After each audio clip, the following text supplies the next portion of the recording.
I was sitting in my car when I noticed a tree outside. I tried to take a picture with my phone camera, but every time I tried to take a picture, the tree was blurry, until I realized it was in focus, upside down in every single raindrop. It had to be a painting. Materials: watercolor paper, watercolor paints. I prefer AP-rated tube watercolor paints. Paintbrushes. There are different kinds of paintbrushes. Paper stretching. You by no means need to stretch your paper for a watercolor. Frisket or masking fluid. This is one of my favorite tools as a watercolor artist. I sketched out the tree and raindrops on the stretched paper with pencil, very, very lightly, and then I went over every single raindrop with frisket. When dry, masking fluid masks the paint and keeps the paint from going in the areas where the masking fluid is. So I sped it up a little more here so you could see. I mean, it takes a while, and there's a lot of raindrops, especially this big one was fun to do. But in the end, it was worth it. It's pretty crazy. Look at all those raindrops. So now that the frisket is dry, it doesn't take very long at all, it's time to do the wash. So I'm using a wide brush with very, very light bristles and just plain water to get started. The goal is to get the paper as evenly wet as possible all over. And once I got it to the wetness I wanted, I got the color going. So I loaded a brush. I'm using softer brushes for this part because I don't want to accidentally loosen up any of the frisket. It holds on pretty tight, but it can still kind of come off if you're too aggressive with it. So I'm gently kind of using the side of the brush and very little pressure, and I'm putting down color. I'm starting with the sky color, which is the gray clouds. And another thing to pay attention to is when it's wet, when it's fresh, it actually looks darker than when it dries. So it dries lighter than what you paint on. So you have to keep that in mind.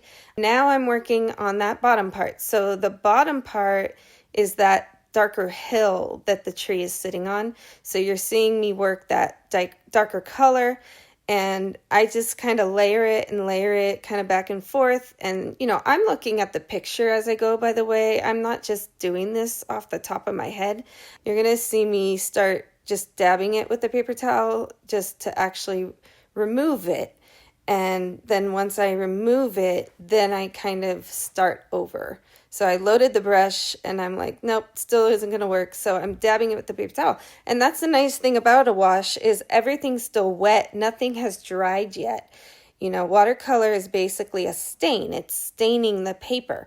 So I really want to get that look that, there is a tree there, but at the same time, it's kind of out of focus. So here's a little reminder of what the tree photograph looked like. So now you see I'm looking at it, and now I'm going back once again, because again, layers, right? And I'm darkening up those dark areas. And so to get that photographic realism, it really does require you to really see what you're looking at. So the wash is now done. The paper's still wet, but you can see that, we got that blurry effect, but you can tell it's a tree. It doesn't look wrong. And my favorite part is removing the frisket. There's something so satisfying about peeling it back and seeing the white of the paper.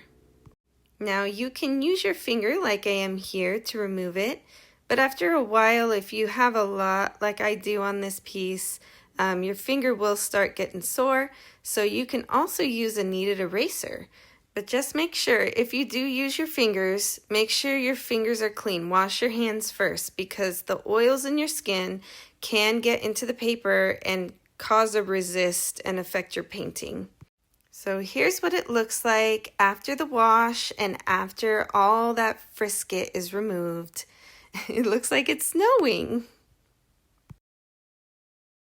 So now it's time to make the snow look like raindrops. So I decided to start painting the raindrops in the top right corner.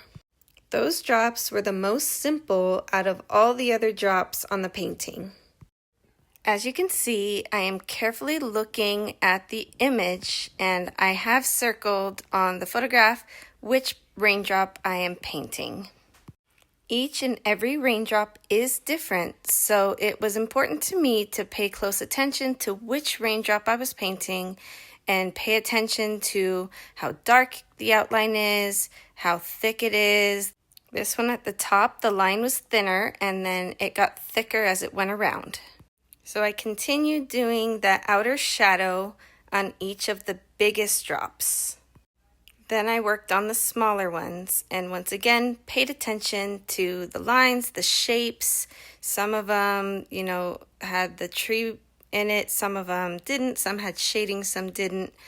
It was really important to me to try to get it as close to the photograph as possible.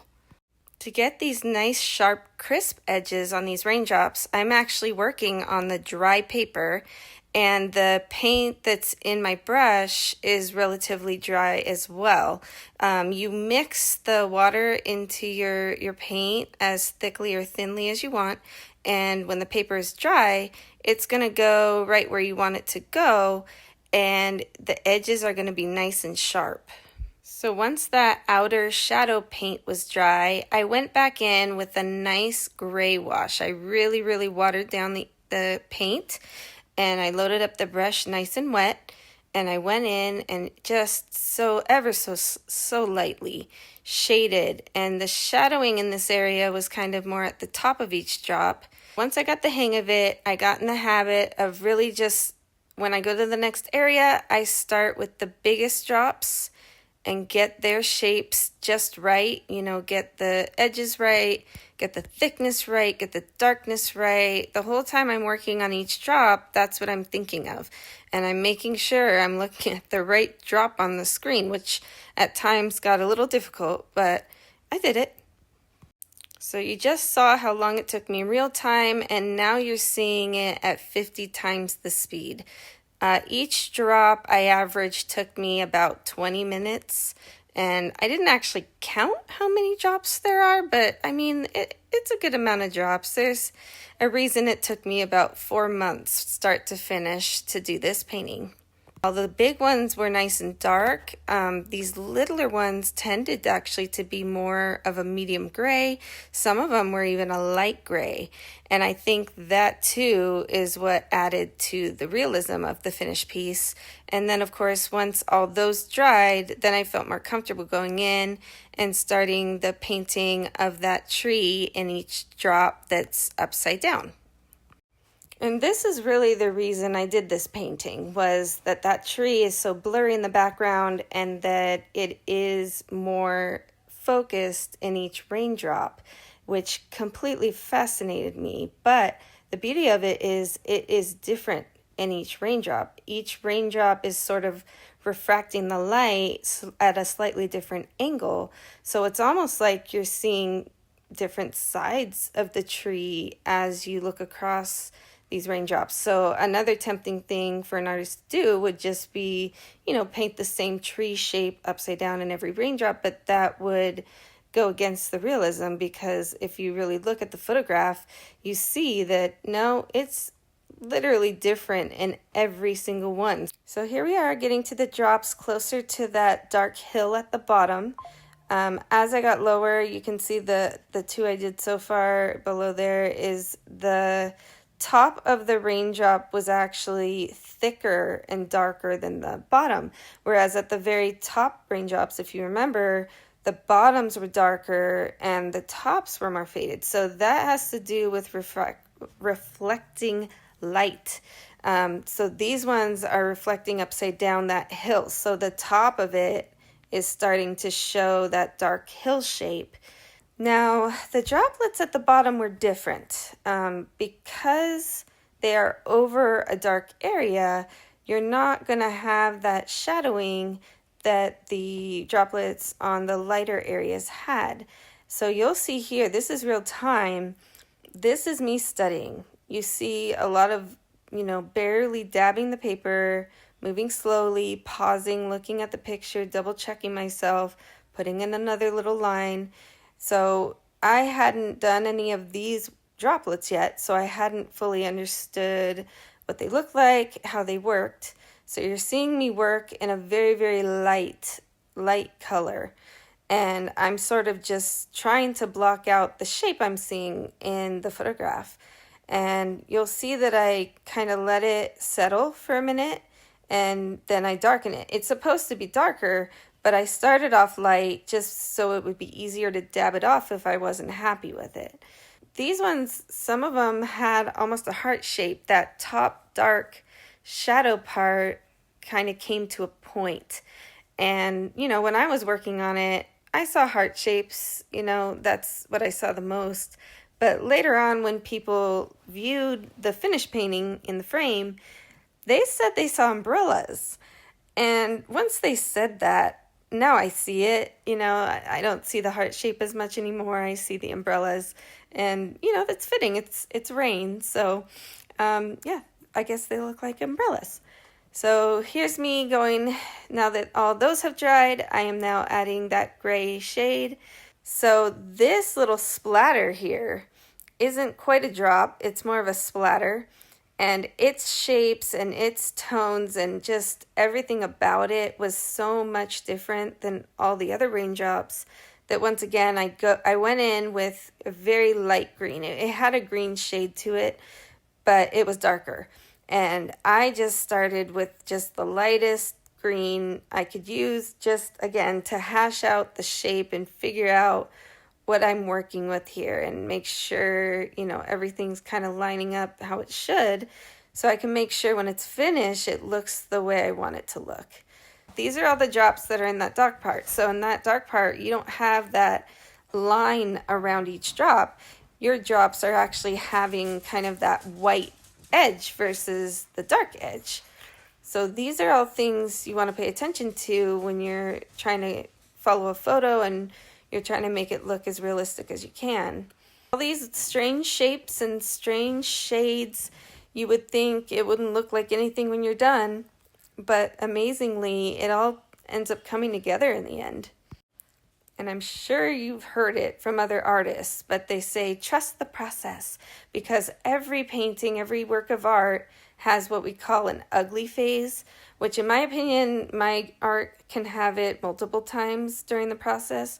But I do know after many, many years of experience that I know what I'm doing. You know, I might doubt myself here and there, but I do know what I'm doing. I do know how to focus on what I need to focus on. I need to watch the edges. I need to watch the shades. I need to pay attention to the details. And if I continue to do that, magically it ends up looking amazing. And, you know, you got that little voice in your head that's like, oh my gosh, if you mess this up, the whole thing will be ruined. And then you have that other voice in your head that says, if you make a minor mistake here, no one's going to know. And I feel like it's the second voice that's more correct than the first one. Little details being off by a hair do not ruin a painting. And, you know, I'm gonna go by Bob Ross on this one of happy accidents. He would say happy accidents. You know, you make mistakes, but you work with it. You don't make it ruin what you're doing. You just, oops, that color went there. It wasn't supposed to go there. So what can I make it be instead? You know, what can I do with that? And in the end, honestly, most people wouldn't even know. I mean, you could point it out to them. You'd be like, hey, I totally messed up here, but I decided to do this instead. And what you'll hear people say is, wow, that's creative. You know, that's creative. That's a good idea. I would have never known that you made a mistake there. It looks great. And that's what I hear most of the time. But patience is obviously a thing you're going to want to have. And, you know, your voice in your head is probably saying, I'm not a patient person. You are. You just have to be motivated to do what you need to do to be patient. You know, it needs to be worth it for you to take your time and do something like this. But anyone's capable of this. I don't have magical powers. So I had hashed out these little wispy trees lightly earlier on in the process. And now I'm going back and refining them. I'm now zooming in on the picture on probably my computer, I'm sure is what I'm looking at.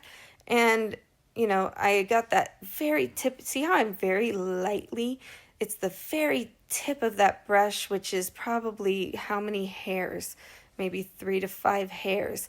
And I'm just ever so lightly dabbing. But what's important if you want to do this that I've learned, you do not want too much water in the brush at this point. You want that brush to be almost dry with just the tiniest bit of pigment in it. And that allows you to just let those 3 hairs do the painting for you. And you'll see that I kind of rest my finger against the paper because, you know, our bodies like to kind of move around a little more than you want to. So if you rest your hand on the paper and then use your fingers to move the brush, now you're able to really, really hone in and get the brush to do what you want to do. But it's another thing that takes practice, and if you can't quite get it the first time, don't give up. Just keep trying and you'll get the hang of it. I did.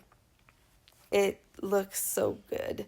So obviously peeling off the tape, it's very satisfying.